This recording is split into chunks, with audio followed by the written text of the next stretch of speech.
سیاشم والا داره گلم شکوفه تاجیک تماشا داره رساب بین باراش سودا داره تاجیک مناله رس چه پروا داره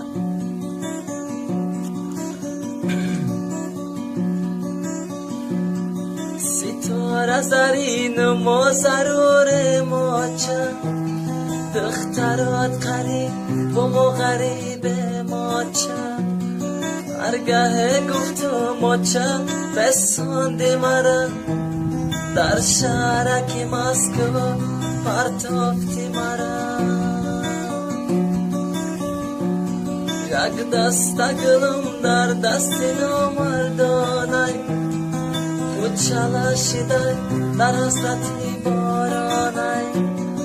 مردم ها میگن ابر سیاه بارانه آچگی و بچگی همش دورانه دلانی بلند دارم و پیشش به هوا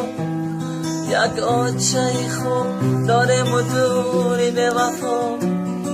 پرنده شوم پرواز کنم سوی هوا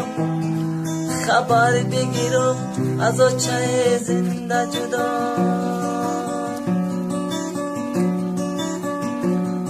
آچه تایی که بچه تگی که پاره آچم نسته جگرام صد پاره آچم بیاید دلکم شاد شود اقامت غم زده مراد شود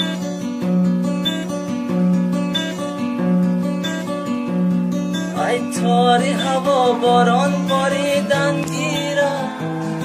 ای روی زمین سبز دمیدن گیره هرگاه مرا خماری آچم گیره یگاه کشم سبزه تر درگیره هرگاه مرا خماری آچم گیره یگاه کشم سبزه تر درگیره